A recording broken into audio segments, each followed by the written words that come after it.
ce soir, nous allons voir, évidemment, donc une autre manière, je dirais, d'embrasser le Fils. Eh bien, c'est de payer nos dîmes. Nous croyons dans l'Église chrétienne aux dîmes et aux offrandes. Et je vais essayer de répondre donc à la question ce soir, pourquoi je paye ma dîme? Pourquoi dois-je payer ma dîme? Je ne donne pas ma dîme. Chaque mot est très important. Je paye ma dîme. C'est comme une facture d'électricité qui m'arrive. Hydro ne me demande pas, est-ce que tu veux payer ton électricité? Ouais, ce n'est pas une proposition. Et dans la parole de Dieu, eh bien, c'est aussi donc la même chose. Vous voyez, on paye ses dîmes. Et dans la parole de Dieu, il n'est jamais mentionné l'expression de donner nos dîmes. On donne des offrandes, mais on paye nos dîmes. Voyez, hein, et évidemment, on va voir cela. Si vous voulez bien, on va lire dans Luc chapitre 11. Luc chapitre 11, le verset 42. Luc 11, verset 42. Et nous allons nous lever ensemble pour lire la parole de Dieu. Luc 11, verset 42. Où là, le Seigneur Jésus va parler particulièrement à un groupe de personnes religieuses qu'il n'aimait pas du tout, qu'il haïssait même, voyez, et il les a traités pour ce qu'ils étaient. Et ici, Jésus va dire, d'un ton cinglant, Luc chapitre 11, verset 42, « Mais malheur à vous, pharisiens, parce que, voilà la raison, vous payez la dîme de la menthe, de la rue, et de toutes les herbes, et que vous négligez la justice et l'amour de Dieu. » C'est là ce qu'il fallait pratiquer sans omettre les autres choses. Amen. C'est là ce qu'il fallait pratiquer, les dîmes, voyez, mais sans omettre les autres choses, la justice et l'amour de Dieu. Seigneur, nous te demandons de bénir abondamment ta parole merveilleuse, qu'elle tombe sur nos cœurs comme de la rosée tombe sur l'herbe du matin. Nous te demandons, Seigneur Jésus, que nous soyons rafraîchis, que nous soyons enseignés, que nous puissions comprendre la réalité des Saintes Écritures et cette doctrine très importante. Nous te le demandons, Père, dans le nom puissant de ton Fils, Jésus-Christ, notre seul Sauveur sur toute la planète Terre. Amen. Et tout le peuple dit Amen. Gloire à Dieu. On peut s'asseoir, frères et sœurs. Alléluia. Pourquoi je paye les dîmes? Dans le dictionnaire Webster, vous allez chercher dans les D, vous cherchez le mot dîme. Il est écrit 10e partie payée en espèces ou argent comme contribution volontaire pour le support d'un établissement religieux. Je trouve ça très bien. C'est bien dit, je le répète.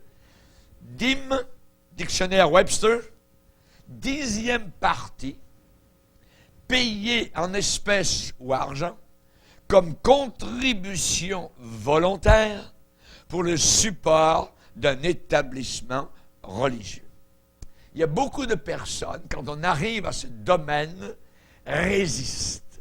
Voyez, généralement, les nouveaux convertis ne résistent pas beaucoup parce qu'ils sont remplis de l'amour de Jésus.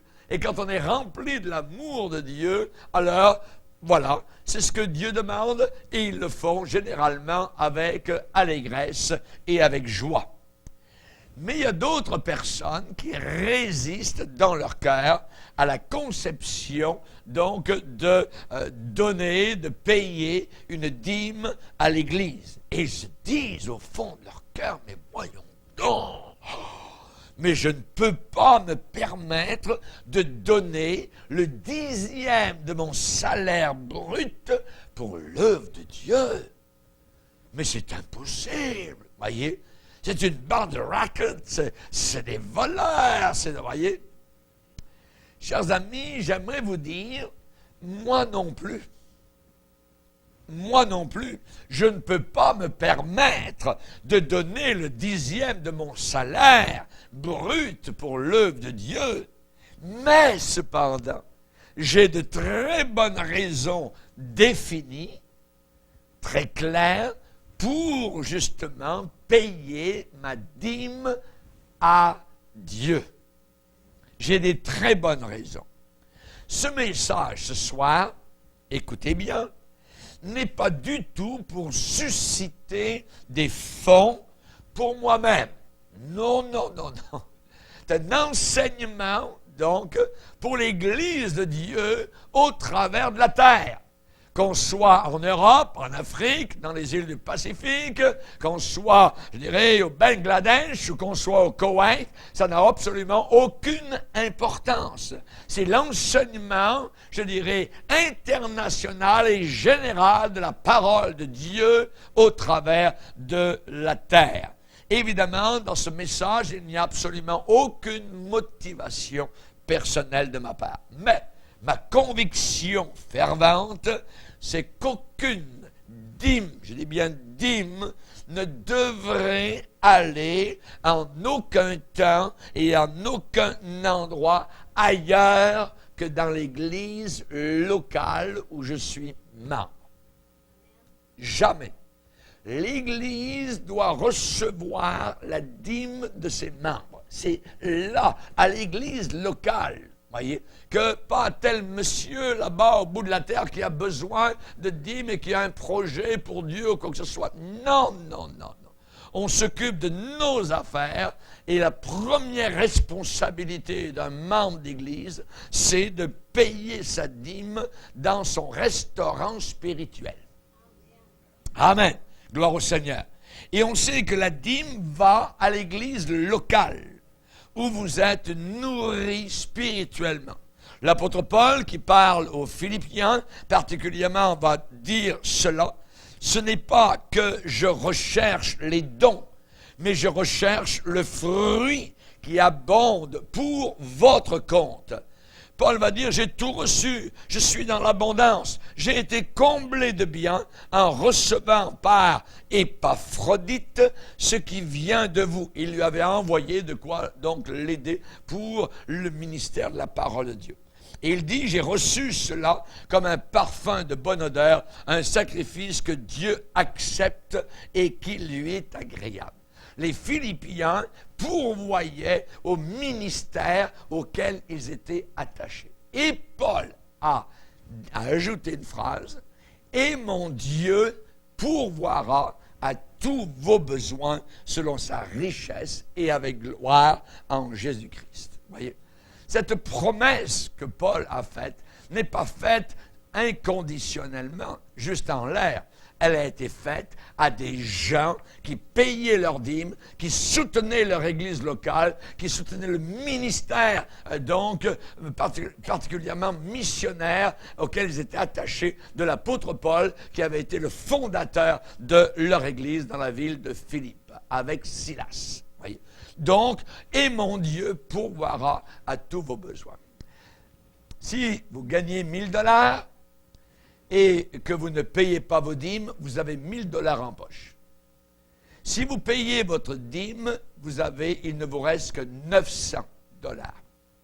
J'aimerais vous dire qu'avec Dieu, vous irez plus loin avec 900 $ bénis qu'avec 1000 $ où vous n'avez pas donné votre dîme au Seigneur. Vous n'avez pas payé vos dîmes au Seigneur.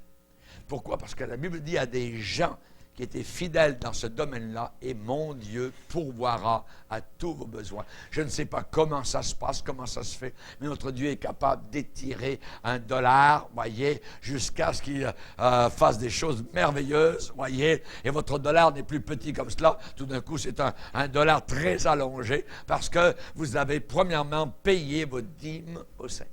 C'est comme ça que ça marche, voyez. Évidemment, je dirais... même si un ministère autre que dans l'église locale a un besoin urgent de dons, voyez, eh bien, votre dîme ne doit pas aller à un ministère extérieur. Votre dîme doit premièrement aller à votre église locale. C'est là que ça se passe. Et j'aimerais vous dire que je ne donne pas particulièrement ma dîme pour que Dieu me bénisse. Non, pas du tout, voyez. Vous savez, Dieu n'est pas un Père Noël. Dieu n'est pas un banquier en investissement. Pas du tout, voyez. On ne peut jamais manipuler Dieu. Un jour, il y a un chrétien qui a décidé, évidemment, de donner 10% de ce qu'il voulait gagner durant l'année. Un chiffre projeté, une projection, donc, de chiffres, voyez. Évidemment, je ne veux pas le juger pour son don, mais j'aimerais vous dire que la dîme, ce n'est pas ce qu'on appelle le seed faith. Ça veut dire, aujourd'hui, certains enseignent que tu sèmes, voyez, 100 $ et que Dieu va te donner au centuple, voyez. Non, Dieu ne vous donnera pas, voyez, des milliers de dollars parce que vous avez simplement donné un 100 $. Ça ne marche pas. Ça ne fonctionne pas comme cela avec Dieu. On ne peut pas manipuler Dieu. Dieu n'est pas une marionnette. Voyez, je ne mets pas, je dirais, tant de sous dans la fente, voyez, et tout d'un coup, la machine, voyez, va me redonner un paquet d'argent. Ça ne marche pas comme cela avec le Seigneur. La dîme vient purement de l'obéissance. Elle vient purement de l'amour, d'une reconnaissance immense envers le Dieu qui m'a créé, le Dieu qui m'a sauvé, le Dieu qui me soutient, le Dieu qui me garde. Je suis éternellement reconnaissant et c'est très peu de ce que je peux faire par rapport à tout ce que lui a fait pour moi sur la croix du Calvaire. Il me donne la santé pour travailler. Il me donne une porte ouverte pour un travail. Je suis en santé. Je pourrais être malade. Je pourrais être à plat de lit. Mais non, voilà que le lundi matin, je pars au travail avec joie, avec mon Sauveur. Et j'amène le premier jour de la semaine, le dimanche, j'amène mes dîmes donc à l'église pour dire dans un acte de reconnaissance et d'adoration, merci Jésus. Merci Seigneur de m'avoir sauvé, de m'avoir gardé, de m'avoir béni. Je te bénis Seigneur Jésus pour tout ce que tu fais pour moi, tout ce que tu as fait, tout ce que tu feras. Et ce n'est que très peu évidemment donc de te donner le 10e de mon salaire. Depuis bientôt 40 ans de mariage avec André et moi-même, eh bien, nous avons fait certain depuis le départ que les dîmes, eh bien, nos dîmes ont été fidèlement donc apportées à l'Église et payées régulièrement donc à l'Église. Je ne parle pas ici d'offrande, d'amour, voyez. Je ne parle pas de support pour les missions, voyez, ou d'autres domaines de dons dans l'œuvre de Dieu. Quand on a payé un tapis, quand on a un projet particulier. Je parle ici des dîmes régulières, donc, pour le soutien de l'Assemblée. Et cela, évidemment, est quelque chose de régulier que nous avons fait. J'ai compris cela moi-même, avant même de connaître André, dans ma première église à Nouméa, en Nouvelle-Calédonie. C'est là que j'ai vu que les gens donnaient. J'ai demandé comment ça se passe, ainsi de suite. Et j'ai reçu l'enseignement de la dîme. Voyez, et je crois dans les dîmes, et c'est très important, c'est une démonstration d'amour et de reconnaissance envers le Dieu qui me fait vivre, qui fait battre mon cœur, qui pousse le sang dans mes veines et qui me donne la joie de pouvoir lever mes mains vers le ciel, le bénir et le louer. Tout vient de lui. Et j'ai dit, Seigneur, je te donne ce que tu me donnes. Amen, une partie. Alléluia, gloire au Seigneur. Donc, chers amis, j'aimerais vous dire que particulièrement David, alors qu'il était sur le point de sa fin de règne, il a pensé donc à la construction d'un temple à Jérusalem. Ce n'est pas Salomon qui a pensé à construire un temple, c'est David, son père. Et David, son père, avait déjà préparé pour la construction. Il n'a pas construit David, parce que Dieu l'avait dit que ce ne serait pas lui qui construisait ce temple, mais que c'était une très bonne idée, et Dieu l'a approuvé. Alors David, eh bien, a préparé cela. Et on va le lire, si vous voulez bien, maintenant. On va voir le cœur généreux de David. 1 Chronique, chapitre 29. 1 Chronique, chapitre 29.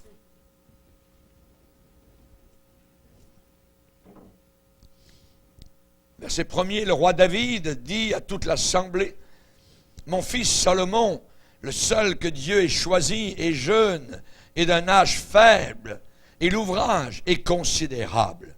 Car ce palais n'est pas pour un homme, mais il est pour l'Éternel Dieu.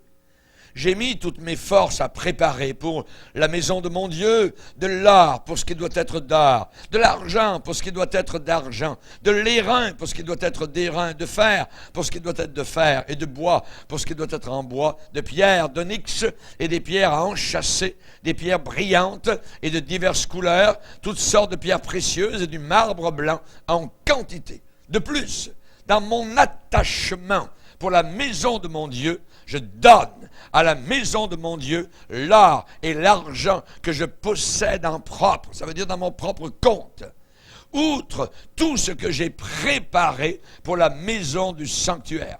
3000 talents d'or d'Ophir, 7000 talents d'argent épuré pour en revêtir les parois des bâtiments, l'or pour ce qui doit être d'or et de l'argent pour ce qui doit être d'argent, et pour tous les travaux qu'exécuteront les ouvriers. Et la question qu'il a posée au peuple, qui veut encore présenter volontairement aujourd'hui ses offrandes à l'Éternel? Et regardez de quel esprit ils étaient animés.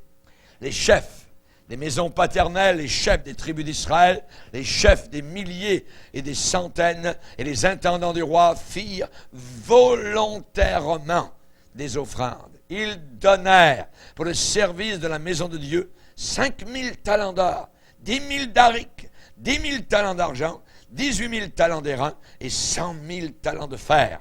Ceux qui possédaient des pierres les livrèrent pour le trésor de la maison de l'Éternel entre les mains de Jéhiel, le Gershonite. Le peuple se réjouit de leurs offrandes volontaires, car c'était avec un cœur bien disposé qu'ils les faisaient à l'Éternel. Et le roi David en eut aussi une grande joie. Amen. Voyez un petit peu l'esprit, l'ambiance. David a été le moteur, voyez. Et ensuite, les autres, les leaders et le peuple ont suivi dans cette générosité pour la préparation de la construction du temple, donc futur, qui allait être construit par Salomon. Voyez ce cœur généreux. Dieu aime, évidemment, un cœur qui est généreux. Dieu est un cœur petit, un cœur étroit, un cœur mine. Il a repris les pharisiens, voyez, parce que c'était des gens les plus mines en ville, voyez. Évidemment, Dieu aime celui qui donne avec joie. Et j'ai considéré personnellement, au travers de mes années de ministère, certains hommes de Dieu éminents qui ont été bénis par le Seigneur, et des femmes aussi. Et quand je les considère, ces grands hommes de Dieu, comme des intendants marquants, évidemment, donc, de ce que Dieu leur avait confié. Et j'ai observé que tous ces hommes et ces femmes de Dieu utilisés authentiquement de la part du Seigneur, ces hommes et ces femmes étaient tous des payeurs de dîmes au Seigneur. Il n'y en avait aucun qui avait juste le fond des poches et puis tiens juste les restes. Non, c'était des gens qui donnaient au Seigneur et parfois même avec un surplus. Donc, qu'est-ce qui est derrière, évidemment, le fait de payer nos dîmes et donc aussi de donner des offrandes? Eh bien, c'est le Seigneur lui-même qui a dit, ne vous amassez pas des trésors sur la terre, mais amassez-vous des trésors dans le ciel. Et quand il dit trésor dans le ciel, ça veut dire trésor dans le ciel. Ça ne veut pas dire autre chose, voyez. C'est des trésors dans le ciel. Et un cœur généreux sera toujours béni de Dieu. Celui qui resserre son cœur, celui qui épargne, nous dit la Bible, à l'excès, ne fait que s'appauvrir. Il ne fait que s'appauvrir. C'est le cœur généreux, le cœur qui donne, recevra toujours plus de Dieu. Vous savez, en Israël, il y a deux mers. Au nord, il y a la mer de Galilée, qui reçoit des eaux de l'Hermon, voyez. Et autour de la mer de Galilée, il y a des arbres, c'est verdoyant, il y a des poissons, ainsi de suite. Il y a de la vie, voyez. Et ensuite, la mer de Galilée qui reçoit les eaux du nord, les donne ensuite vers le sud, donc, et elle s'écoule vers le Jourdain. Et plus bas, en bas d'Israël, il y a une autre mer qui s'appelle la mer Morte. Et la mer Morte reçoit du nord les eaux du Jourdain, mais ne les donne pas. C'est fermé, c'est une mer fermée. Et si vous allez un jour autour de la mer Morte, il n'y a aucun arbre, il n'y a aucun oiseau, c'est désert, c'est pas beau, voyez, c'est vraiment, vous ne campez pas autour de la mer Morte, voyez, c'est pas l'endroit rêvé, voyez, vous allez préférer évidemment au nord la mer de Galilée. Pourquoi? Parce que cette mer reçoit et ne donne jamais. Ne donne jamais. Il y a des chrétiens Galilée, mer de Galilée. Il y a des chrétiens mer morte. Aucun poisson, aucune vie, aucune joie, aucun arbre, aucun feuillage. Voyez? Et nous avons bien compris, évidemment, donc, l'image. Amassez-vous des trésors dans le ciel. Parce que là où est ton cœur, là aussi sera ton trésor. Ton trésor. Amen. Qu'est-ce qui pousse quelqu'un à donner volontairement 10% de son salaire? D'où ça vient, pourquoi quelqu'un, quand les païens entendent parler de ça, souvent le diable attaque ça, généralement sur les médias, il y en a même des faux prophètes. Vous voyez, j'ai entendu dernièrement un enseignement contre la dîme, voyez, d'un pasteur, pentecôtiste, abominable. Il se balade autour de la terre, voyez. Évidemment, il ne croit pas dans l'église locale, il ne croit pas dans ci, il ne croit pas dans ça, voyez, et il ne croit pas donc dans les dîmes. Et nous avons eu parmi nous un de ses membres. Il n'est pas resté longtemps. Et un jour, ce membre-là, qui était parmi nous pendant environ 6 mois, je l'ai fait prier pour les dîmes et offrandes, pour que Dieu bénisse. Il n'a pas dit un seul mot sur la dîme et les offrandes. Il n'a rien dit parce qu'il n'y croyait pas. Absolument rien. Seigneur, bénis l'Église, bénis les frères, nous te remercions pour ton grand salut, nous te bénissons. Pas un seul mot sur la bénédiction que Dieu veut accorder sur les dîmes et les offrandes, parce qu'il n'y croyait pas. Mais il n'est pas resté longtemps parmi nous. Voyez, merci Seigneur. Merci Seigneur. Donc, j'aimerais vous dire, qu'est-ce qui pousse quelqu'un à donner volontairement 10% de son salaire chaque semaine à l'Église de Dieu? À l'Église de Dieu. Le verset qui est le plus souvent cité, c'est Malachie, chapitre 3, verset 10. On va le lire. Malachie, chapitre 3, verset 7. C'est Dieu qui reprend son peuple d'Israël et qui va dire au verset 7, « Depuis le temps de vos pères, vous vous êtes écartés de mes ordonnances. Vous ne les avez pas observées. Revenez à moi, je reviendrai à vous, dit l'Éternel des armées. Et vous dites, hein, en quoi devons-nous revenir? » Leur dire, on ne s'est jamais éloigné de toi. Et Dieu de répondre, un homme trompe-t-il, ça veut dire vole-t-il, Dieu, car vous me trompez, vous me volez, dit le Seigneur. Et vous dites, en quoi t'avons-nous volé? Trompé. Et Dieu de répondre, dans les dîmes et les offrandes. Vous êtes frappés par la malédiction et vous me trompez, ça veut dire vous me volez, la nation tout entière. Apportez à la maison du trésor, c'est-à-dire à l'église de Dieu, toutes les dîmes, afin qu'il y ait de la nourriture dans ma maison. Mettez-moi de la sorte à l'épreuve. C'est une épreuve, la dîme. Vous voyez, c'est une épreuve. C'est un test. Dit l'Éternel des armées. Mettez-moi de la sorte à l'épreuve. Et vous verrez si je n'ouvre pas pour vous les écluses des cieux, les fenêtres du ciel. Si je ne répands pas sur vous la bénédiction en abondance. Amen. Donc, souvent, ce passage est cité donc vis-à-vis des dîmes et offrandes. Et souvent, on ajoute, eh bien, quand vous allez payer votre dîme, Dieu vous bénira. Et attention, c'est qu'ici, la promesse, elle est donnée à Israël. Elle est donnée à Israël, qui était à cette époque-là loin de Dieu, éloigné du Seigneur, et qui avait perdu la bénédiction que Dieu leur avait promise. Et Malachie, le prophète Malachie de l'époque, c'est le dernier de l'Ancien Testament, il n'y en aura pas pendant 400 ans, ce sera un silence total jusqu'à Jean-Baptiste. Voyez, vous vous rendez compte?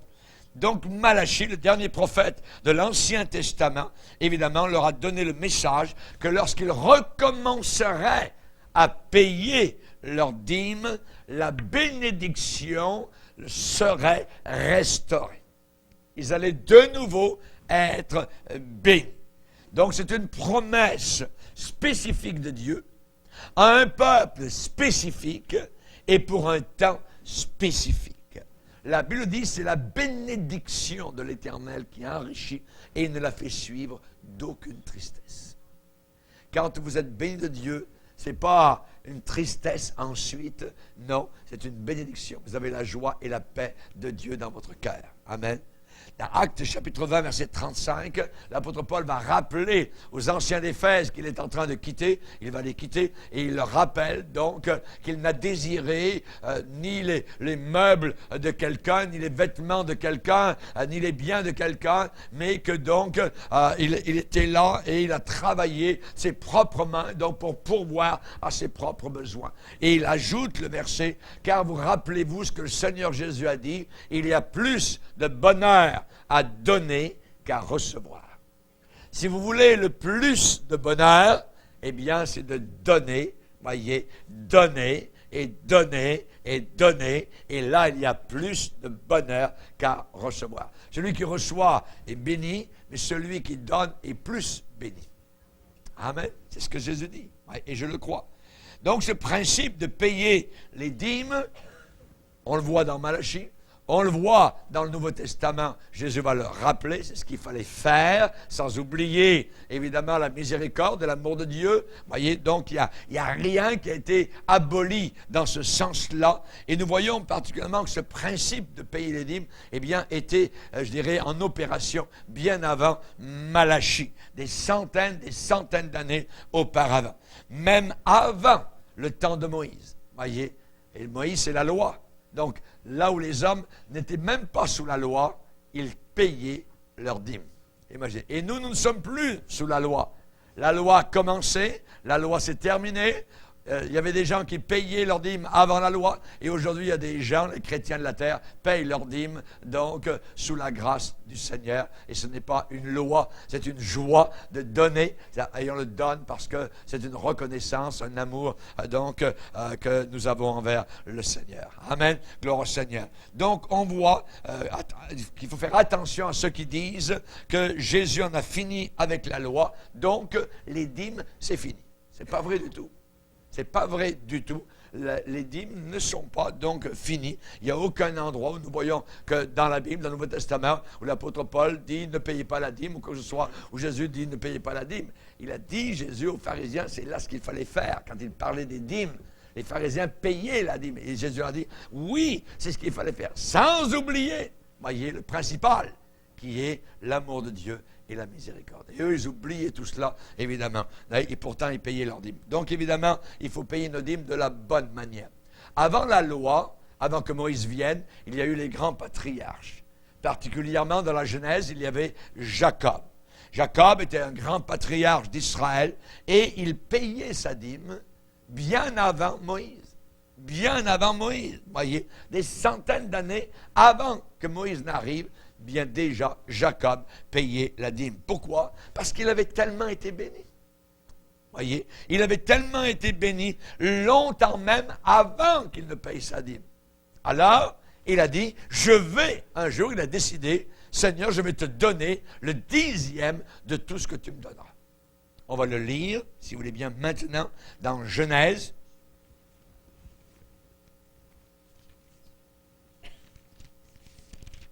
Chapitre 28. Vous vous rappelez, donc, quand Jacob avait fui pour sauver sa vie, vous voyez, quand Ésaü voulait le tuer, son frère, eh bien, un soir, Jacob est arrivé à un endroit juste au nord de Jérusalem, à Bethel, et là, il était fatigué, il était épuisé, et il s'est endormi sur le sol, et comme oreiller, il avait une pierre pour mettre sous sa tête. Voyez, et sous ses regards, c'était les étoiles, le ciel ouvert. Et vous vous rappelez comment il a vu cette grande échelle, verset 12. Voici une échelle était appuyée sur la terre. Et son sommet, le sommet de l'échelle, touchait au ciel. Et voici les anges de Dieu montaient et descendaient par cette échelle. Et voici l'Éternel se tenait au-dessus de l'échelle. Et Dieu lui a parlé, comment il le garderait, qu'il ne l'abandonnerait pas. Et en se réveillant, eh bien, verset 17, il a dit que ce lieu est redoutable. C'est ici la maison de Dieu. C'est ici la porte des cieux. Le lendemain matin, il s'est levé et il a pris donc la pierre dont il avait fait son chevet, il la dressa pour monument, il versa de l'huile sur son sommet et il donna à ce lieu le nom de Béthel. Et ensuite, au verset 22, il va dire, cette pierre que j'ai dressée pour monument sera la maison de Dieu. Et je te donnerai, il parle à Dieu, je te donnerai la dîme de tout ce que tu me donneras. Donc là, il décide de donner à Dieu le 10e de tout ce que Dieu va lui accorder. Amen. Donc, on voit ici donc que Dieu a confirmé à Jacob la pleine promesse qu'il avait faite à Abraham auparavant, que le peuple serait béni, qu'il serait protégé. Et quand Jacob s'est réveillé, il était tellement émerveillé et bouleversé. Imaginez la vision, l'échelle qui monte jusqu'au ciel, le trône de Dieu est juste en haut, les anges de Dieu qui montent et descendent. Il y a une lumière éclaboussante et il ne veut pas que la vision s'arrête, c'est trop merveilleux. Le matin, il dit, je vais te donner la dîme de tout ce que tu me donneras, Seigneur. Tu es merveilleux, Seigneur. Tu es glorieux. Il y a un autre monde. Alléluia. Et sur la terre, eh bien, tu es tellement puissant, alors que je crois que tu vas pourvoir à tous mes besoins. Et Seigneur, je vais te donner le 10e de tout ce que tu vas m'accorder. Amen. Gloire au Seigneur. Donc, il a fait comme tous les grands hommes de l'Ancien Testament. Hein, il a dit, Dieu m'a comblé et je ne manque de rien. Plus tard, il a fait le constat. Après avoir pendant quelques années donné sa dîme, il dit, Dieu m'a comblé et je ne manque de rien. Quand son frère Ésaü est venu le rencontrer, voyez, c'est ça que Jacob a dit, je ne manque de rien. Je ne manque de rien. Avec le Seigneur, nous ne manquerons de rien. Amen. L'Éternel est mon berger, je ne manquerai de rien. Si Dieu est ton berger, tu ne manqueras de rien. Alléluia. Moi, je suis arrivé ici au Canada avec une valise de marin. C'est tout ce que j'avais. Hein? Valise de marin, un sac à dos. Tout cela a disparu au travers des années. Dieu m'a donné une famille, m'a donné une épouse. Alors, au travers du ministère, il m'a donné une maison ici, une maison là. On a vendu, on a racheté, on a fait le soldat pour le Seigneur. On a été en toutes sortes de missions. On n'a jamais manqué de rien. Jamais. Voyez, notre Dieu est un Dieu tout-puissant. Gloire au Seigneur. Parfois, on a été mis dehors, certaines assemblées qui ne voulaient plus recevoir la parole de Dieu authentique, et on n'avait plus aucun salaire, et on n'a jamais manqué de rien. Jamais manqué de rien. Et le dernier coup, on a eu une division dans l'Église, une bonne division, une belle gifle de Satan à l'Église de Dieu. 30 personnes, des bons payeurs de dîmes qui ont décidé de partir. Voyez, eh bien, ces gens-là, les mécontents, ont dit l'Église va couler, l'Église ne pourra pas demeurer, ne pas rester. Et j'aimerais vous dire que moi et mon épouse n'avons jamais manqué de rien. Rien. Pas une seule semaine, Dieu a été fidèle, Dieu a été grand, Dieu a été bon, alléluia, simplement parce que notre Dieu est fidèle et que même dans l'épreuve, dans la difficulté, on ne lâche pas ce principe donc de donner à Dieu en reconnaissance, évidemment, un peu de ce qu'il nous a accordé. Abraham, pour la première fois, lui aussi a donné la dîme de ses possessions au prêtre, qui s'appelait Melchisédek, dans Genèse 14, on voit qu'Abraham a donné lui aussi donc sa dîme. Et la Bible dit que l'Éternel avait béni Abraham en toutes choses. Il avait béni Abraham en toutes choses. Vous voyez, il ne manquait de rien au Seigneur. Donc la dîme date très longtemps avant Moïse. Voyez.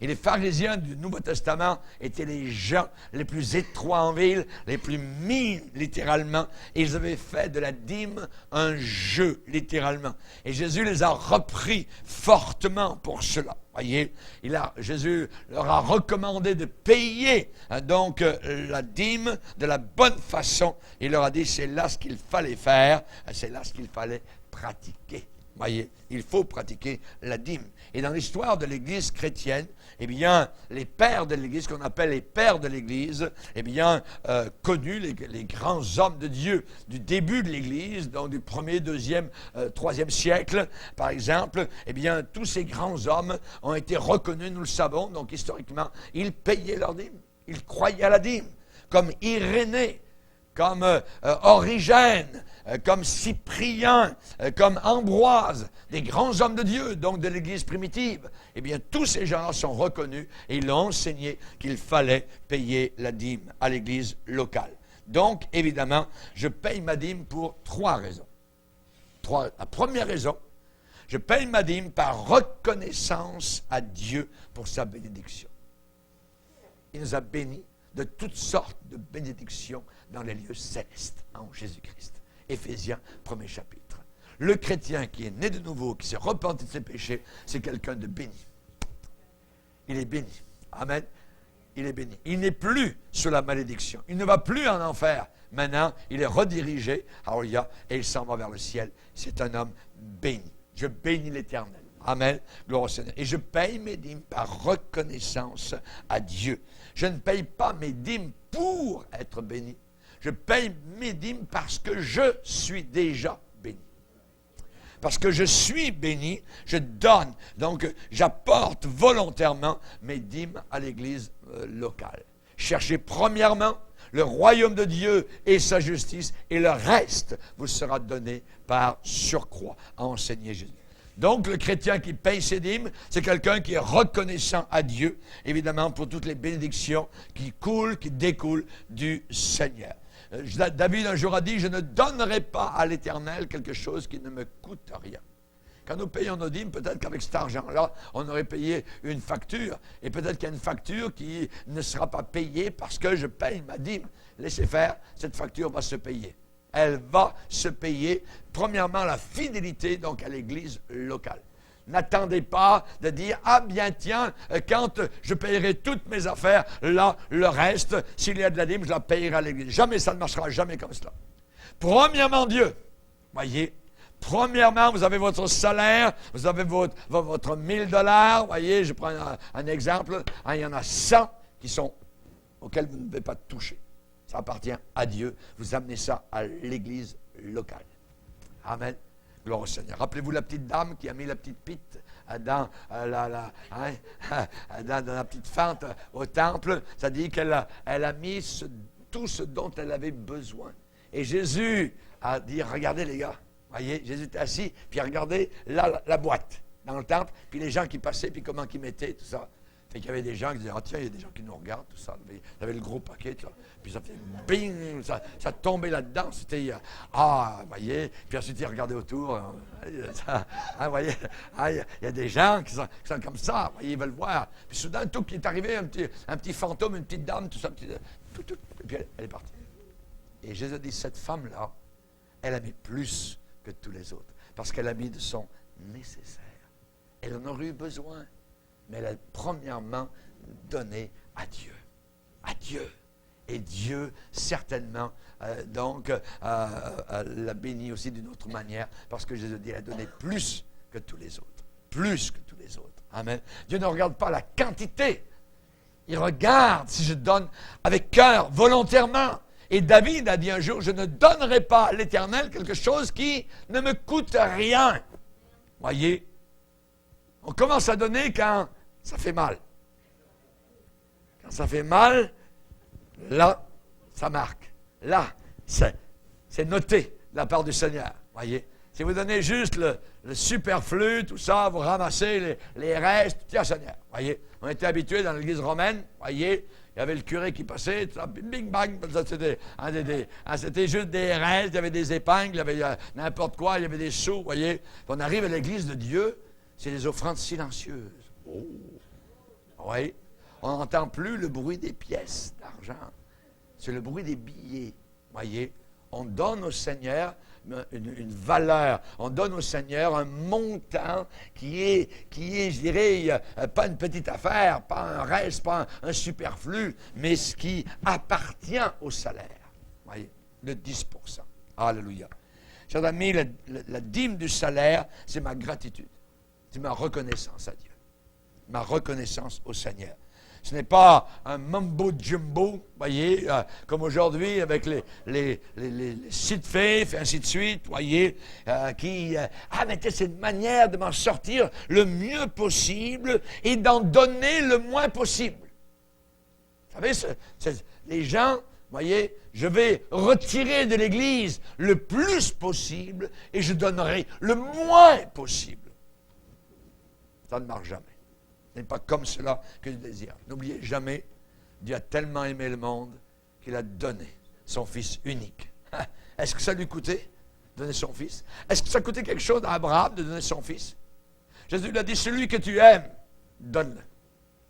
Celui que tu aimes, donne-le. Il y a des gens parfois qui ont donné des montants. Alors Dieu leur a dit, c'est ce montant. Voyons, Seigneur. Il y avait des zéros. Avec un chiffre en avant. Voyez. Et le Seigneur dit, c'est ce montant que tu vas donner. Voyons donc. Oui. Ils ont donné. Parce qu'il y avait un besoin. Parce que Dieu parfois a empêché des gens de dormir la nuit. Et tout ce que ces gens pensaient, c'est à leur argent, il faudrait que je donne un montant à l'Église. Il y a un besoin là. Voyez. Et Dieu tournait le couteau dans la plaie jusqu'à ce que ça sorte des poches. Voyez? Alors, et quand ces gens ont donné, c'est là que la bénédiction de Dieu est venue dans leur cœur. Amen. Ça marche comme ça dans l'Église du Seigneur. Quelque chose de merveilleux. Amen. Gloire au Seigneur. La libéralité, pas un acte d'avarice. Paul parle de cela dans 2 Corinthiens chapitre 9. Amen. Nous sommes tellement reconnaissants pour la fidélité de notre Créateur que nous donnons joyeusement d'un cœur rempli d'amour et de reconnaissance. Donnez, a dit Jésus, et il vous sera donné. Et on versera dans votre sein une mesure secouée et bien tassée.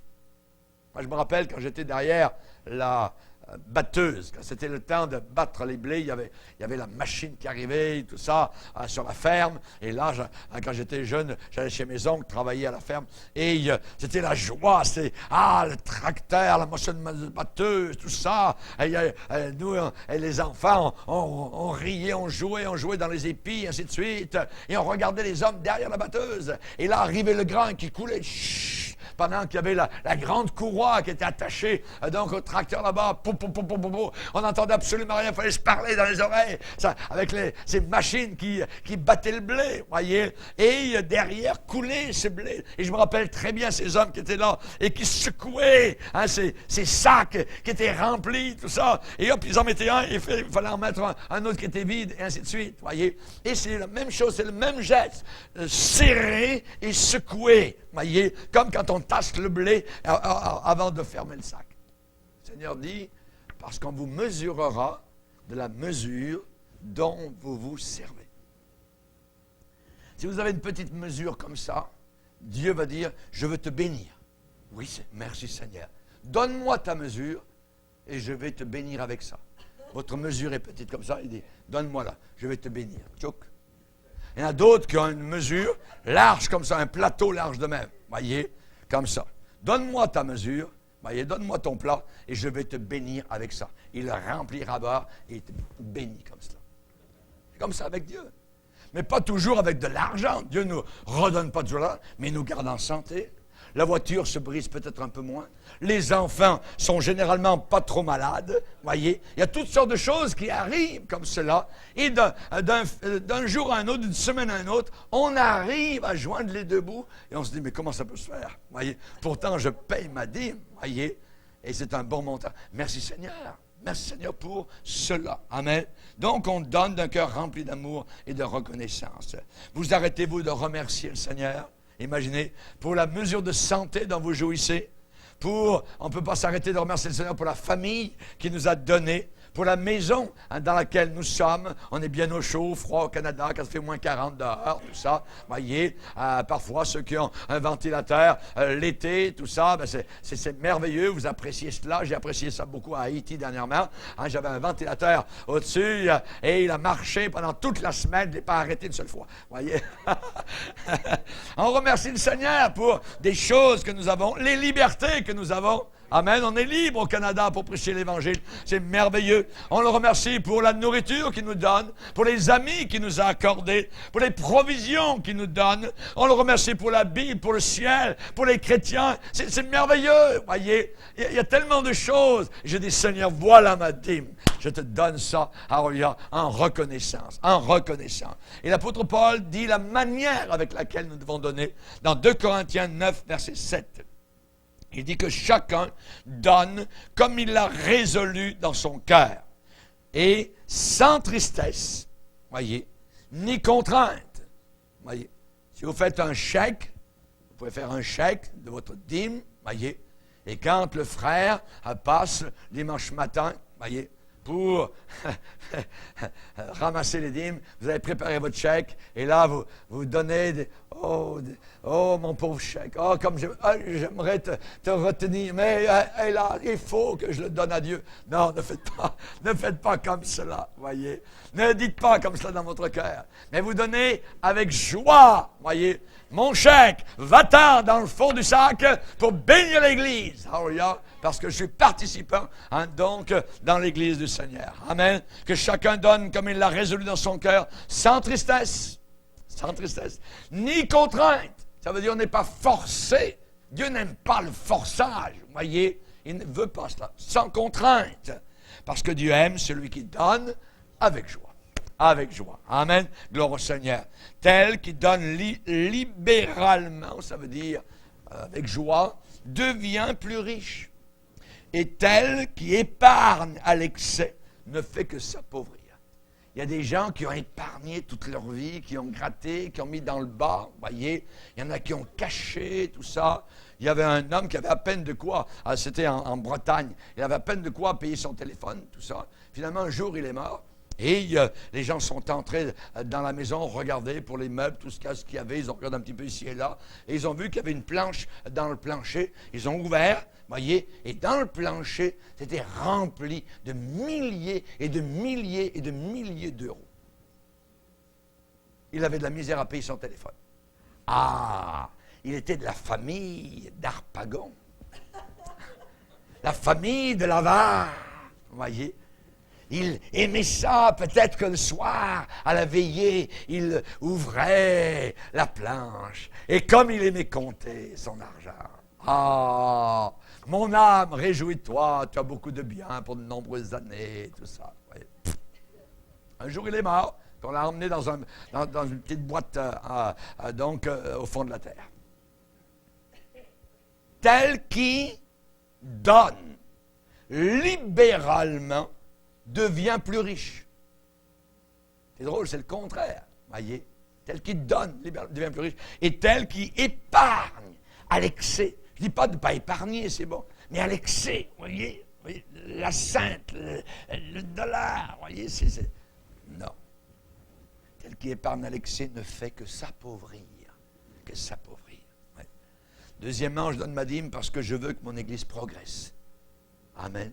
Je veux que mon Église progresse. Jésus a aimé l'Église, il s'est donné pour elle. Je crois en mon pasteur, je crois dans l'œuvre que l'Église locale accomplit. Je suis un participant donc dans l'évangélisation. Ma femme, mes enfants reçoivent la parole de Dieu à cet endroit. Je bénis le Seigneur pour la parole de Dieu que je reçois par le pupitre, pour les cours que je peux aussi avoir, pour les codes du dimanche, pour les sorties que nous pouvons faire, la communion fraternelle, les conseils qu'on peut recevoir, les repas, les agapes fraternelles. Mais c'est merveilleux. Voyez, tout le monde y trouve son compte dans l'Église du Seigneur. C'est la pensée de Dieu. C'est une pensée merveilleuse, magistrale, voyez, que Dieu a eu de fonder donc son Église. Les chants me font du bien. Alléluia. Quand je repars lundi matin, mais je suis rempli, je suis comme aux oiseaux. Voyez, c'est merveilleux l'Église locale. Voyez, les prédicateurs invités. Mais merci Seigneur, parce qu'on n'est pas tous pareils. Voyez, de ce qu'il y a un pasteur Luc, de ce qu'il y a un pasteur Léon, de ce qu'il y a un pasteur Jean, de ce qu'il y a un pasteur jaune, un pasteur noir, un pasteur rouge. Voyez, on est différents dans l'Église du Seigneur. Et tout ce beau monde, eh bien, permet que je sois béni. C'est l'Église locale qui m'apporte tout cela. Voyez. Évidemment, donc, l'Église est un endroit de rencontre, d'amitié, de fellowship. On trouve certains de nos amis les plus chers dans l'Église du Seigneur, voyez. Et évidemment, donc, je comprends que l'Église ne peut pas fonctionner sans argent. Elle ne peut pas fonctionner s'il n'y en a pas de fonds. Sinon, ça va affaiblir, voyez, l'épouse de Christ. Ça va diminuer son influence.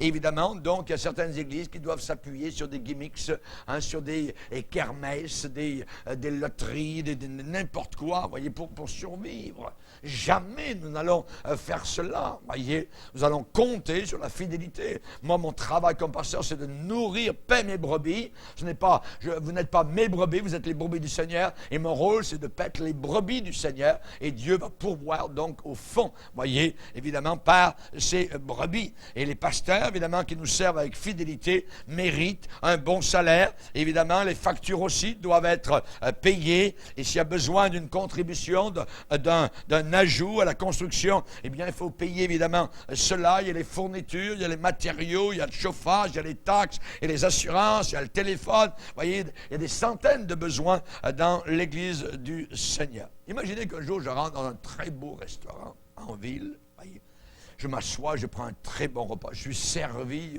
aux petits oignons, voyez, par des bons serveurs. Et finalement, à la fin du repas, je dis...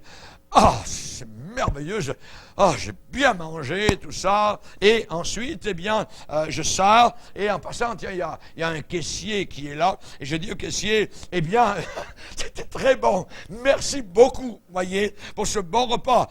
Qui que ce soit qui paye les factures ici, je ne sais pas qui est-ce qui paye les factures, mais je suis très reconnaissant. C'était un très, très bon repas, voyez. Le propriétaire pourrait me dire, oups, arrive ici, prends une montre, laisse-moi ta montre. Voyez, ici, on paye les repas. Voyez, on ne sort pas du restaurant sans payer. Voyez, ou bien alors, si je ne veux rien donner, hein, il va me garder, il va faire le numéro de la police va venir chercher, et je vais finir dans la plus belle prison en ville. Je ne veux pas payer. Voyez, pas payer. Et il y en a beaucoup qui font exactement la même chose avec l'Église du Seigneur. Voyez. C'est là où je suis nourri. C'est là où je reçois la prière spéciale. Je reçois de l'aide. J'apprends à connaître la parole de Dieu. C'est là où certains sont mariés. Parfois, c'est là où certains sont enterrés. Voyez. Et pendant qu'ils sortent, voyez, ils disent, eh bien, merci beaucoup. C'était très, très bien. Voyez. Et en passant, pasteur, mais comment vous faites pour gérer tant de biens? Où est-ce que vous trouvez tant d'argent? Ils ne veulent pas qu'on leur parle jamais d'argent. Ils disent, oh, les rackets, ça c'est des voleurs, ça, ces chrétiens-là. 10% du salaire. Voyez. Le diable, voyez. Le nerf de la guerre, c'est l'argent dans l'Église. Et nous sommes en bataille avec le diable, le royaume de la lumière contre le royaume des ténèbres. Et il faut que l'Église fonctionne. Il faut que l'Église continue donc à pourvoir, je dirais, à des canons, à des bombes, voyez, à la parole de Dieu, à des messages, à des CD, à des DVD, voyez, à des choses qui vont vraiment apporter la parole du Seigneur, donc aux quatre coins de la terre. Merci Seigneur, merci Seigneur. Chers amis, si vous croyez dans l'Église, vous allez la supporter avec vos dîmes et vos offrandes, voyez. Évidemment, c'est la seule manière de Dieu de fonctionner pour que l'Église l'Église locale puisse marcher. Évidemment, ce n'est pas mal de démontrer à vos leaders, ceux qui sont en train de vous conduire, que vous vous souciez vraiment donc de l'Église de Dieu, de l'Assemblée, et que vous priez donc pour eux tous les jours. Tout le monde peut être un critique. N'importe qui, ça ne coûte rien, ça. Voyez. Tout le monde peut critiquer. Tout le monde peut s'évader de sa responsabilité. Mais ça prend un intendant. Ça prend une intendante. Ça prend un intendant fidèle pour montrer de la maturité, d'une responsabilité chrétienne. Et c'est nécessaire pour garder l'Église locale sur les rails. Sur les rails. Amen. Gloire au Seigneur. Que Dieu soit béni. Et la parole de Dieu m'instruit donc à faire ça. Pourquoi je paye ma dîme? Parce que je suis reconnaissant. Deuxièmement, parce que je veux que mon Église progresse. Et troisièmement, parce que la Bible me le demande. La Bible me le demande. Voyez, si vous m'aimez, gardez mes commandements. Gardez mes commandements. Voyez, dans Lévitique 27, il est dit, toute dîme appartient à l'Éternel. Toute dîme appartient à l'Éternel. Voyez, évidemment, si je suis d'accord ou pas de la manière avec laquelle les fonds sont dépensés, ce n'est pas ma responsabilité. Ceux qui gèrent vont être responsables de chaque dollar, donc, qui a été donné à l'Église locale. Et évidemment, votre responsabilité s'arrête là de donner pour que l'Église de Dieu fonctionne, pour que l'Église de Dieu puisse aller de l'avant. Payer mes dîmes ne me dispense pas de la responsabilité des autres dons, des offrandes pour les missions, quoi que ce soit, évidemment, ou des œuvres que le Seigneur désire faire avec l'Église locale. Amen. Le Seigneur dit, vous me trompez dans les dîmes, dans les offrandes, vous me volez. Nous ne voulons jamais être des voleurs. Par quoi aucun voleur n'entre dans le royaume de Dieu. aucun voleur n'entre dans le royaume du Seigneur. Voyez? Donc, je vais être fidèle et je vais continuer à donner sans tristesse ni contrainte. Sans tristesse ni contrainte, mais avec joie. Amen. Que Dieu soit béni. Baissons nos têtes et prions le Seigneur. Seigneur, nous voulons te bénir et te remercier pour cet enseignement en particulier ce soir, Seigneur, sur les dîmes et les offrandes. Nous te bénissons car nous croyons en ta parole, Seigneur. Nous te remercions car tu crois en un cœur généreux. Seigneur, nous voulons être généreux. Nous voulons, Seigneur, voir ton Église progresser, aller de l'avant, Seigneur, et être le fer de lance entre tes mains, des flèches de délivrance pour apporter ta parole dans un monde, Seigneur, rebelle, dans un monde qui ne te connaît pas, dans un monde où le diable travaille. Nous voulons être vainqueurs sur le royaume des ténèbres. Merci, Seigneur, pour ces fidèles qui se donnent, Seigneur, qui suent et qui apportent chaque dimanche fidèlement à l'Église leurs dîmes et leurs offrandes. Bénis-les, Seigneur, en abondance et nous te remercions pour toute l'éternité. Amen. Et tout le peuple dit Amen. Gloire à Dieu. On va se lever ensemble, frères et sœurs. Amen. Et on va chanter notre Sauveur.